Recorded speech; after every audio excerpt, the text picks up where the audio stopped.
All right, Shalom. First and foremost, I want to start by giving all praises, honor, and glory to Yahweh, Bashem, Yahweh Shai, Bashem, Rakakodash, double honor to my apostle, to the elders, great millstone, much peace and love to all the brothers doing this work and truth to sincerity. Shalom. This lesson is going to be centered around a vision that I had last night, approximately was last night or this morning, that I remembered when I woke up. Now, I don't remember exact details of the dream. I just remember the key points on what the Lord was showing me. I remember walking inside of I believe it was a Walmart, if I'm not mistaken, but I strongly believe that it's Walmart. I remember walking inside of a Walmart and the store was like completely empty. It wasn't a very vivid, it was not very, a long dream, or maybe was. I just don't remember the details of it. But the point of that I caught and I remember was that I went into a supermarket or a grocery store and everything was empty. And the workers inside of the store they was just basically, they was there for no reason. I mean, it showed me that, hey man, the Lord is finna bring a famine upon America, which is prophecy. This is Ezekiel chapter 5, verse 7. It wasn't a long dream. It was a short one.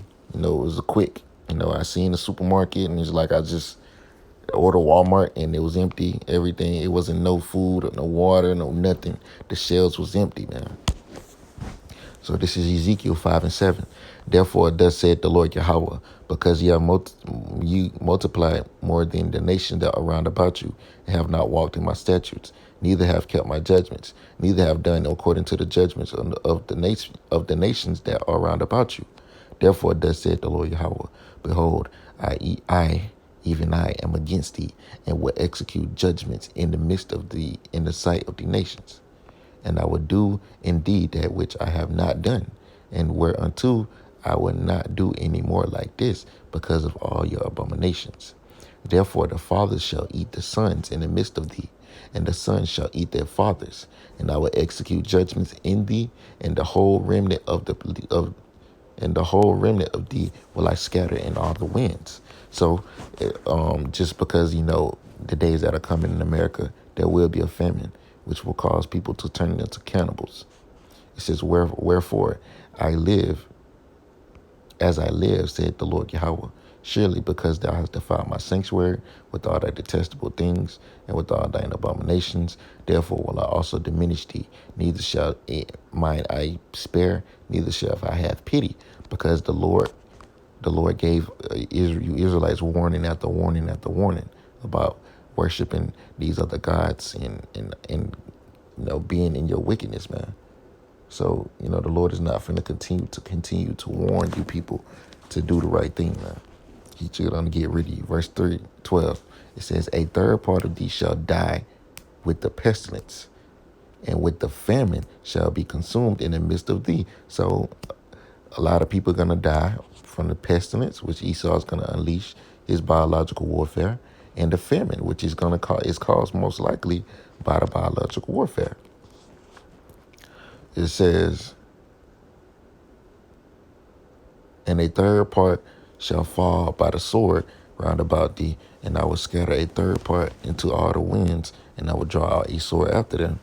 Thus shall mine anger be accomplished, and I will cause my fury to rest upon them, and I will be comforted, and they shall know that I am Yahweh have spoken. I Yahweh have spoken it in my zeal, and I have accomplished it, my fear in them. Moreover, I will make haste and a reproach among the nations that are round about thee, in the sight of all that pass by.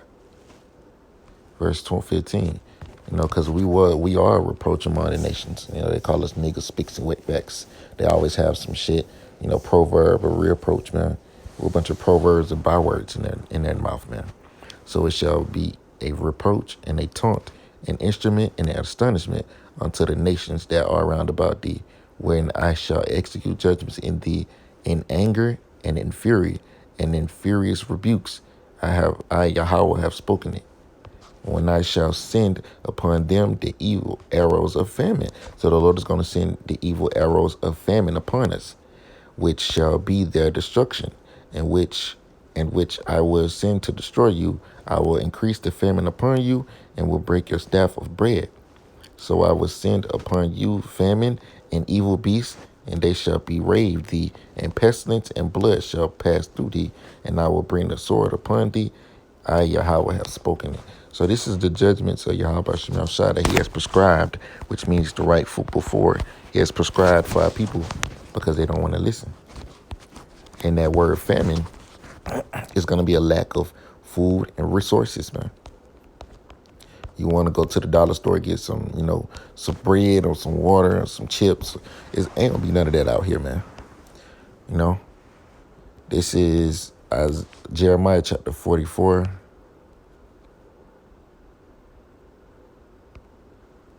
I'm going to start at verse 11. It says, Therefore thus saith Yahweh of hosts, the God of Israel, Behold, I will set my face against you for your evil, and to cut off all Judah. And I will take the remnant of Judah that have set their faces to go into the land of Egypt to sojourn there, and they all shall be consumed and fall in the land of Egypt. They shall even be consumed by the sword and by the famine. They shall die, for the least even unto the greatest, by the sword and by the famine, and they shall be execration and a astonishment and a curse and a reproach. And they said that in the last scripture that I got now. It says, For I will punish them that dwell in the land of Egypt. I will punish Jerusalem by the sword, by famine, and by pestilence. And these are the three things that the Lord's coming with. He's coming with the sword, famine, and pestilence, man. And he's also come with fire, so that none of the remnant of Judah, which are going into the land of Egypt to sojourn there, shall escape or remain, that they should return in the land of Judah, to which they have desired to return to dwell there. For none shall return, but such as shall escape. And the only ones that's going to be delivered are the elect. It says, Then all the men which knew that their wild... Wait, let's see. Okay, that was it on that. Let's go to another scripture. I believe this is the book of 2nd Esdras that I'm going to. Actually, let me get this real quick. This is the book of Matthew, chapter 24, verse 7. It says, For nation shall rise against nation, and kingdom against kingdom, and there shall be famines and pestilences and earthquakes in diverse places. So it's going to be earthquakes, famines, and pestilences in the earth. Yahushua spoke of these things before they came to pass, man. Revelations 18:8. It says, Therefore shall her plagues, which is talking about Babylon the Great, come in one day, death and mourning and famine, and she shall be utterly burnt with fire. For strong is the Lord Yahweh, who judgeth her. So that's what's coming to Babylon the Great, that great whore that sitteth upon many waters. 2nd Esdras 15:5. It says, Behold, said the Lord, I will bring plagues upon the world, the sword, famine, death, and destruction. So who is our concern when the famine's hit? Yahweh Shem Shah is going to provide for us when the famine hit. 2nd Esdras 16:18. It says, The beginning of sorrows and great mournings, the beginning of famine and great death, the beginning of wars, and the powers shall be stand in fear. The beginning of evils, what shall I do when these evils shall come? That's a good question. And I'm going to answer that question real quick. Behold, verse 19, Behold, famine and plague, tribulation and anguish are sent as scourges for an amendment. But for all these things they shall not turn from their wickedness, nor be always mindful of their sorcery, their scourges. So they don't care, man. Even all this shit gonna happen, they don't care. They're not gonna turn from their wickedness. And the Lord's still gonna judge them accordingly. They're gonna ultimately end up dying from perishing for the famine. Verse 21, Behold, victuals shall be good cheap upon the earth. And that's the times we living in now. That they shall think themselves to be in good case, which you're not, you simple-minded Negroes. And even then shall evils grow upon the earth, sword, famine, and great confusion. So the Lord mentions famine a lot. Verse 22, it says, For many of them that dwell upon the earth shall perish of famine. You people are going to be, your body is going to be eating itself, man. And the other that escape the hunger shall the sword destroy. So if you escape the starvation that the Lord gonna send upon you people, the Lord's gonna send the sword after your ass. So you ain't gonna escape. That's what the Lord is telling you. This is the book of Isaiah chapter 65.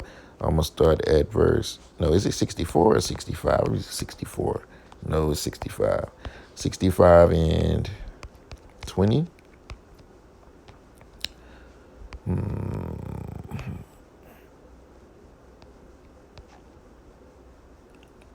60. Is it 60? Bear with me. Abakasha. Speak of my servants shall eat. 65 and 13. I read over it. This is the book of Isaiah chapter 65 and 13. Therefore thus said the Lord Yahweh, behold, my servants shall eat, but ye shall be hungry. Behold, my servants shall drink, but ye shall be thirsty. Behold, my servants shall rejoice, but ye shall be ashamed. So that's what we ought to do, answering that question that was asked in the book of 2nd Ezra chapter 16. What shall I do in these times? The answer to that question is have faith in the Lord. You know, that's the answer to that question. This is the book of Salaki. Keep losing my train of thought. Lamentations is what I want. Lamentations of chapter 4, verse.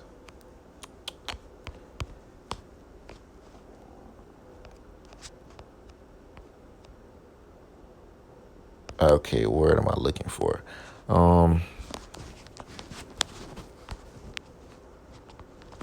I believe it's 4.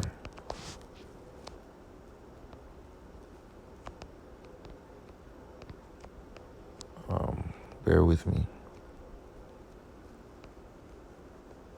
Verse 9. It says, they that be slain with the sword are better than they that be slain with hunger. So it's better to die from a gunshot to the head or, somebody putting you out of your misery very quickly than to die of starvation, because basically your body eats itself. For these pine away, stricken through the want of the fruits of the field. So to die of starvation, famine is a horrible death, because your body eats itself until you are no more, man. It consumes itself. That's a terrible way to die, man. It's better to die by the sword than to die by famine, man. That's how bad. That's why the Lord is going to make a lot of people out here suffer. He is, man. And they deserve it. Rightfully so, man. So in these times that are approaching, including in my vision, man, of this, the store that I was in being completely empty, you ain't see nothing but white shelves. That's all you seen. That's all you seen. White shelves. So that tells me that, the Lord sent me a quick vision. He gave me a warning, and I'm giving you the warning about my vision that I had just last night or this morning about a famine that will hit America very soon. So we ought to have trust in the Lord. This is the book of Hebrews chapter 11, verse 6. It says, but without faith it is impossible to please him. For he that cometh to the Most High must believe that he is, and that he is a rewarder of them that diligently seek him. Now let's go to the book of Bel and the Dragon. Okay. This is the Bel and the Dragon, chapter 1, verse 29. It says, so they that came to the king. This is an example of the Lord looking out for his elect or his servant. It says, verse 29, so they came to the king and said, deliver us Daniel, or else we will destroy thee and thine house. Now the king saw that they pressed him sore, being constrained. He delivered them Daniel unto them, who cast him in the lion's den, where he was 6 days. And in the den there were 7 lions, and they had given him every two and they had given them every 2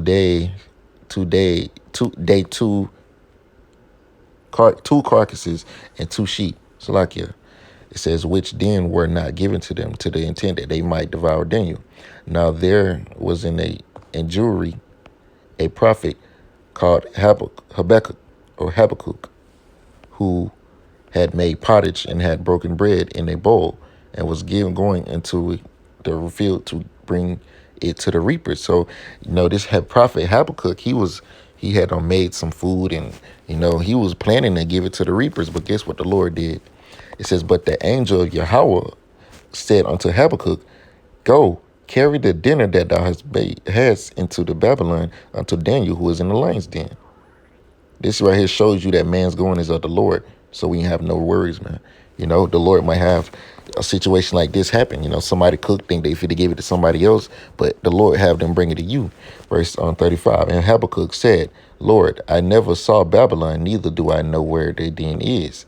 The angel took Yahweh took him by the crown. I'm pretty sure he picked him up with a chariot and bare him by the hair of his head, and through the vehemency of his spirit set him in Babylon over the den. I'm gonna look up that word.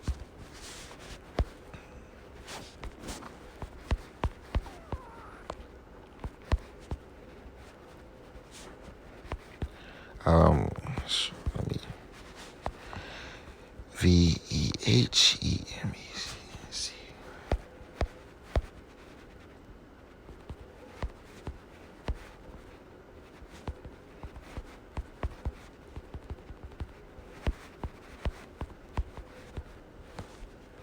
I spelled it wrong again. Salakia, bear with me. VEA. Okay, VHEM. Okay, I got that. ENCY. Nah, I ain't spell it wrong. Why is nothing popping up?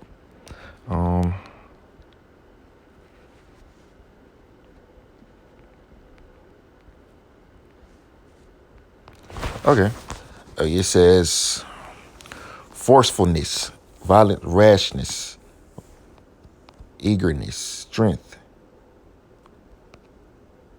Okay, this the word, the root. Vehement, eager, violent, vicious, carried away, perhaps to carry, lacking. So basically, it says, then the angel of Yahweh took him by the crown and bare him by his hair of his head, and through the vehemency of the spirit set him in the Babylon over the den. So he most likely carried him over there in a chariot, because the angels they are in chariots, man. Those are their vehicles. This is verse 37. And Habakkuk cried, saying, O Daniel, Daniel, take the dinner which God has sent thee. And Daniel said, Thou hast remembered me, O God, O Yahweh. Neither hast thou forsaken them that seek thee and love thee. So the Lord is not going to forsake us because we seek him and love him. So Daniel arose and did eat, and the angel of Yahweh set Habakkuk in his own place again immediately.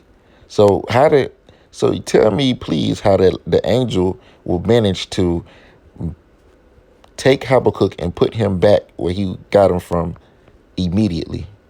That means fast. So it had to be the chariot of the Lord that took him over there and brought him back very quickly, man. Upon the seventh day, the king, as that Daniel was in the lion's den. The Lord closed the mouth of the lions anyway, so they couldn't devour Daniel. This is just more information concerning what he ate. Okay, it says, upon the seventh day, the king went to bewail Daniel, and when he came to the den, he looked in, and behold, Daniel was sitting. Then cried the king with a loud voice, saying, Great art the Lord, great art Lord God of Daniel, and there is none other beside thee. And he drew him out and cast those that were the cause of his destruction into the den, and they were devoured in a moment before his face. So like the scripture says, man,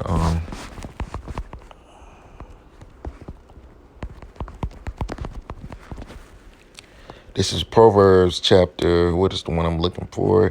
26 and 27. It says, Whoso diggeth a pit shall fall therein. He that rolleth a stone, it shall return upon him. And that's what happened in Daniel's case. They digged a pit for him, metaphorically speaking, and they fell into it, They tried to get him destroyed, but it ended up destroying themselves. So we ought to not worry about what's going to happen these last days. The Lord is our refuge. The Lord is He's our protection from trouble, man.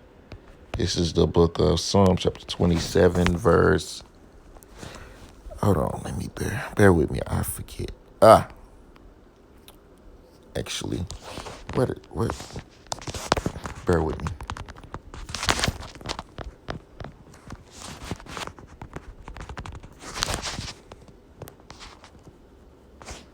This is Salakia's Psalm chapter 20, verse 1. It says, to the chief musician, a psalm of David, Yahweh hear thee in the day of trouble. The name of the Most High, God, the name of God of Jacob defend thee. So the Lord is going to defend us in the day of trouble. Let me get one more precept. I believe it's Psalms 27. I know for a fact it's Psalms 27. Okay, Psalms 27 and 5. It says, for in the time of trouble, he shall hide me in his pavilion. In the secret of his tabernacle shall he hide me. He shall set me upon a rock.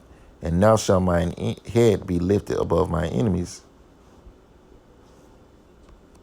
round about me. Therefore will I offer in his tabernacle sacrifices of joy. I will sing praises unto Yahweh. So we ought to trust in the Lord. Let me get this last precept. The Spirit just keep hitting me with precepts, so I'm going to keep getting them. Proverbs 3 and 5. Trust in Yahweh with all thine heart and lean not unto thine own understanding. Because we got to trust in the Lord in these last days, because we ain't going to be able to get no food, no water. Only the way we're going to get those is through Yahweh B'Shem Shah. You never know what the Lord is going to do.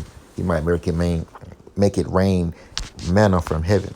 The Lord is going to do a lot of miracles in these times. So, with that, I'm going to give all praises, honor, and glory to Yahweh B'Shem, Yahweh B'Shem, Rakakwadash. Double honors to my apostles, to the elders of Great Millstone. Much peace and love to all the brothers doing this work in truth and sincerity.